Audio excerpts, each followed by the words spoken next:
Mineral replenishment. Soil is the most important reservoir of plant nutrients. So plant nutrients का सबसे important reservoir मतलब जिसमें चीजें सुरक्षित रहती है वो soil है.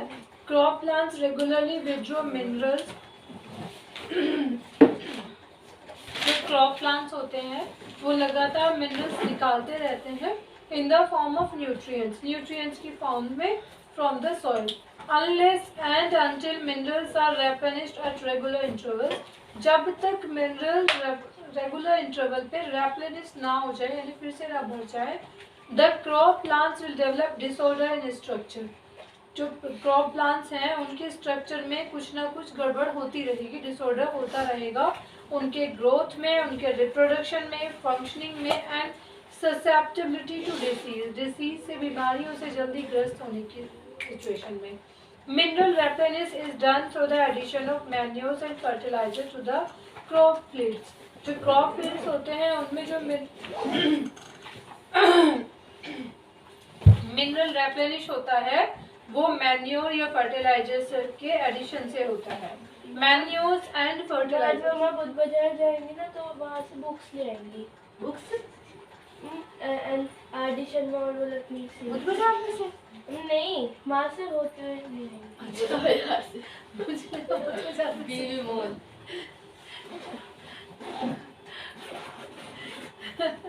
यार तो बात भी बढ़िया. कोई बात नहीं, ओके. मतलब मजाक कर रही थी, मैं समझ तो रही थी तो मजाक कर रही थी. ठीक है. The deficiency of plant nutrients. Plant nutrients की deficiency, manures and fertilizers हम पढ़ रहे हैं. And organic matter in the soil is made up of adding manures. और जो organic matter होता है soil में वो बनता है manures ऐड करने पे and fertilizers to the soil of crop fields. और crop fields की soil में fertilizers ऐड करने पे. Both manures and fertilizers are major source of nutrients of plants. दोनों के दोनों यानी manures and fertilisers nutrient plant में न्यूट्रिएंट्स के मेजर सोर्सेज होते हैं. अपना मैंने रिवाइज करने के लिए बोला, टेस्ट दूंगी मैं भी. So they are used in crop production. तो वो क्रॉप प्रोडक्शन में हमारे यूज होते हैं. Number 1 manures. Manures are natural fertilizers. Manures हमारे नेचुरल फर्टिलाइजर्स होते हैं. They are bulky sources of organic matter which supply nutrients in small quantities. देखो जनरल भाषा में हम मैन्योर को खाद बोलते हैं. खाद तो बहुत सारे अमाउंट में कम न्यूट्रिएंट्स मिलते हैं, लेकिन अगर हम वहीं पे जो हम यूरिया वगैरह जो फर्टिलाइजर यूज करते हैं कम अमाउंट में ज़्यादा न्यूट्रिएंट्स होते हैं. तो ये बल्कि होता है यानी बहुत ज़्यादा मास होता है. जैसे गोबर वगैरह का खाद होता है तो मास उसमें ज़्यादा होता है ना. Supply nutrients in small quantity and organic matter in large quantities. ठीक है. Manures are prepared by the decomposed animal excreta. मैंने जैसे बताया एनिमल एक्सक्रीटा में हमारा गोबर हो सकता है. ठीक है.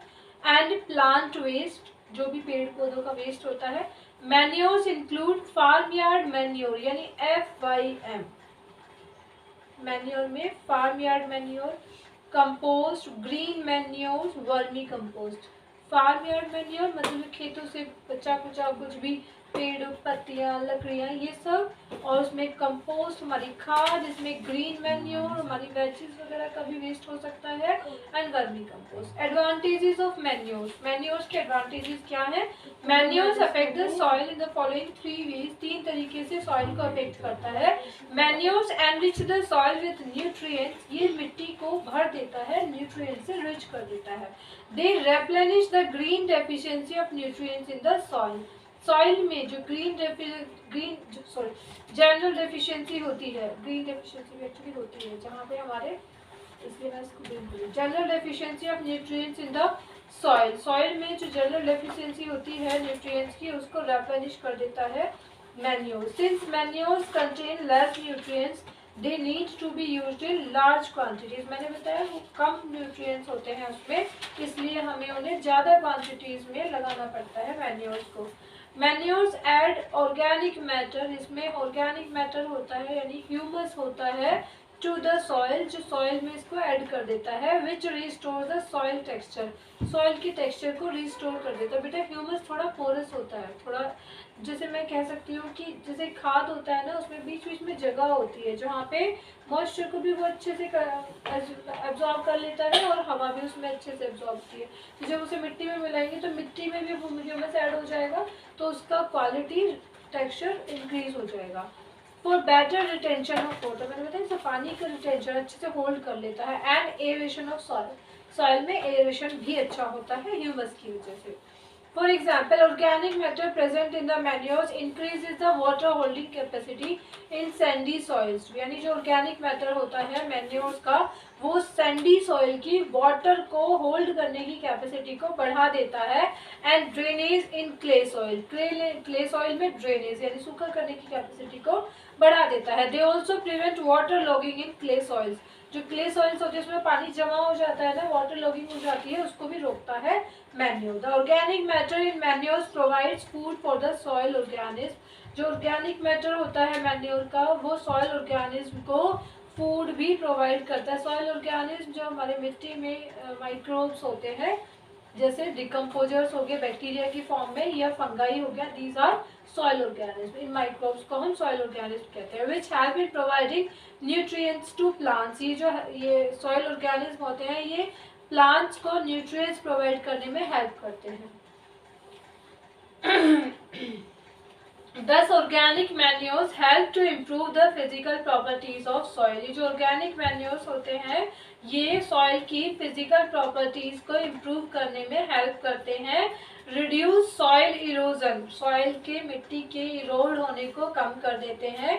Increase the moisture holding capacity of soil, soil की moisture को hold करने की capacity को बढ़ाते हैं। And are low cost nutrients carriers, जो कम मतलब ज़्यादा खर्चीले नहीं होते, न्यूट्रिएंट को ले जाने वाले, न्यूट्रिएंट कैरियर ही तो है, एक जगह से दूसरी जगह मिट्टी में ट्रांसफर कर देता है, तो लो कॉस्ट न्यूट्रिएंट कैरियर्स होते हैं organic manures.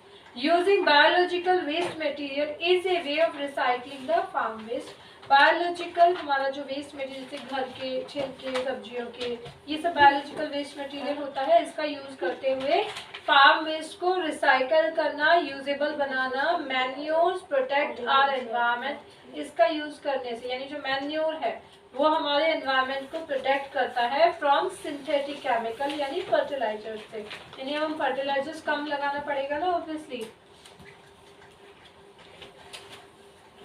Disadvantages of manures, manures के डिसएडवांटेजेस क्या है? Manures are bulky with low nutrient content, मैंने बताया ना इसका अमाउंट ज़्यादा होता है, न्यूट्रिएंट थोड़े कम होते हैं एज कम्पेयर टू फर्टिलाइजर्स, ठीक है। तो उसको the nutrients get release slowly, इसमें से न्यूट्रिएंट्स धीरे धीरे निकलते हैं। Unable to fulfil the high and rapid demand of nutrients required by improved high yielding hybrid varieties of crops। आजकल हम high yielding मतलब अच्छी उपज देने वाले हाइब्रिड वैरायटीज क्रॉप्स की हम यूज करते हैं ताकि उनमें अच्छी उपज निकले। तो उनको बेटा खाना भी ज़्यादा चाहिए, उनको न्यूट्रिएंट्स भी ज़्यादा चाहिए, तो जितनी उनकी ज़्यादा डिमांड है उसको ये पूरा फुलफिल नहीं कर पाते, उनकी डिमांड बहुत ज़्यादा होती है। बीइंग बल्की एंड वॉल्यूमिनस, बहुत ज़्यादा बल्की और बहुत ज़्यादा वॉल्यूमिनस होने की वजह से, भारी और बहुत अमाउंट में होने की वजह से, they are inconvenient to handle store and transport, उनको एक जगह से दूसरी जगह ले जाना या उनको स्टोर करके रखना या उनको हैंडल करना इजी नहीं है, इनकन्वीनियंट है। Moreover manures are not nutrient specific, ऐसा नहीं है कि आप पर्टिकुलर किसी मैन्योर में एक यानी इसमें नाइट्रोजन तो नाइट्रोजन ही है, फॉस्फोरस तो फॉस्फोरस ही है, पोटेशियम है, नहीं, वो न्यूट्रिएंट स्पेसिफिक नहीं होते, मतलब सारी चीज़ें थोड़े थोड़े अमाउंट में मिलती हैं। Hence are not much useful when a particular nutrient is required in the soil for a particular crop, क्योंकि अलग अलग क्रॉप को अलग अलग तरीके के न्यूट्रिएंट चाहिए होते हैं, तो पर्टिकुलर न्यूट्रिएंट के लिए वो सही नहीं है, जब किसी पर्टिकुलर क्रॉप के लिए हमें पर्टिकुलर न्यूट्रिएंट चाहिए। टाइप्स ऑफ मैन्योर्स कितने तरीके के होते हैं? एक फार्म यार्ड मैन्योर, एक compost. Farmyard manure is the decomposed mixture of cattle excreta, जो हमारे पशु होते हैं उनका जो एक्सक्रीटर यानी डंग हो गया, यूरिन, लिटर यानी bedding material used in night under cattles, कई बार देखा ना वो पत्तियां वगैरह ये डाल दी जाती हैं कैटल्स के नीचे, लेटने के लिए। And left over organic matter, जैसे हमारा राइस होता है, धान होता है, मुझे बोलते हैं जिसे, उसके फूले वगैरह होते हैं, तो these are the organic matter, उसकी पत्तियां नीचे रह जाती है। गेहूँ काटते हो अपनी, गेहूँ की पूरी बर्ड्स रह जाती हैं, these are the organic matters ना। तो इनका उनका जो भी लेफ्ट ओवर जो बचा कुचा है, या रफेज है, या फूडर है, चारा या भूस जो बच गया, ये सब चीज़ें, these waste materials are collected daily from the cattle shed से निकाले जाते हैं daily, and stored in a pit for decomposition, एक गड्ढे में ये स्टोर कर दिए जाते हैं डिकम्पोजिशन के, बाय द माइक्रो ऑर्गेनिज्म। यहाँ पे माइक्रो ऑर्गेनिज्म को डिकम्पोज करते हैं इसलिए डाल दिए जाते हैं। वो माइक्रो ऑर्गेनिज्म यानी बैक्टीरिया, फंगाई हो सकते हैं। फार्म यार्ड मैन्योर कंटेन्स, इसके अंदर होता है नाइट्रोजन, फास्फोरस एंड पोटेशियम, इसके अंदर होता है। A well decompose farm yard manure contains about, अच्छे से डिकम्पोज हो चुका है, ऐसे फार्म यार्ड मैन्योर में लगभग 0.5% नाइट्रोजन होता है, 0.2% फास्फोरस होता है, फास्फोरस पेंटाऑक्साइड P2O5, देखो ऑक्साइड 5 है ना, फास्फोरस पेंटाऑक्साइड, ठीक है। एंड 0.5% पोटेशियम मोनो, मोनो मतलब single, potassium single oxide, potassium तो K2 ही बता हम इसको बोलते हैं, और oxide. Compost, compost is prepared,